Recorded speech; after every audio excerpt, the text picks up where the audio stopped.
Hey Flitz fans, it's Graham here from Team Flitz with another episode of Will It Shine? Where we try to turn tarnished into terrific. Today we have a 1992 Chevy farm truck with some rusted areas that need attention.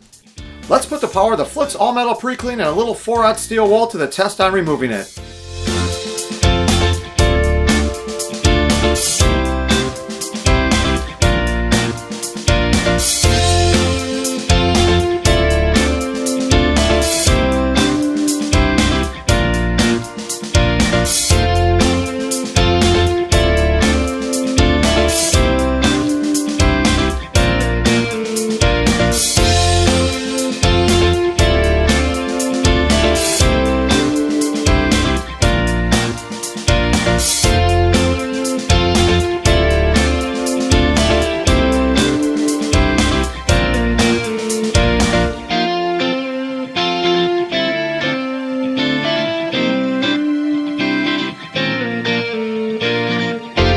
Wow, would you look at that? It's gone!